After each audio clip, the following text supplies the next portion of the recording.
You've evaluated hundreds of startups. So what's the one thing most founders get completely wrong in a pitch?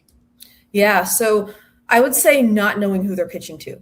Above all else, you need to know who your audience is, and this is why we look for founders that know how to sell, whether it's selling to customers or selling to investors. You need to like read the room, and this is really important because you could have an amazing company, great traction, great investors, but if you're pitching to the wrong person, none of that matters. So I think not only telling founders, okay, when you reach out, make sure you're reaching out to the right investor, but even when you have them on a call, know who that person you're pitching to is. So for example, if I'm talking with a technical founder, and I tell them, hey, like I'm not as technical, I'm more self-taught, that founder should adapt their pitch to make it less technical and have more fewer complicated terms. But if the VC says, hey, I'm technical, like I previously was an engineer for a decade, that pitch should be slightly different. So founders that when they pitch to me and they say, hey, like tell me more about your background before even diving into pitch, even after I've already expressed interest to a call, that to me shows that they're really trying to adapt that pitch,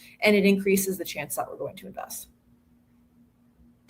Wait, sorry. I think I heard you say that when they ask you, you see that as a positive signal, but shouldn't they be just prepared? Like, shouldn't they come into the meeting with a bit more context, Yes, or what am I correct. missing? Good, Yeah. good point. So they should come prepared, but sometimes there's additional questions they might have. And I'm glad you brought that up. So just to clarify, they should come prepared before the meeting, like looking at my background, looking at my articles, things that I published or things the firm has published. But when they come to the meeting, like they basically should build off of that. And so one step better. And the reason I didn't mention this is because most founders don't do this. So I'm really glad that you brought this up, is they might the good thing to do is say, hey, like, tell me more about your background. Most founders don't even do that. But if they can say, hey, I saw on your LinkedIn profile that X, Y, and Z is your background,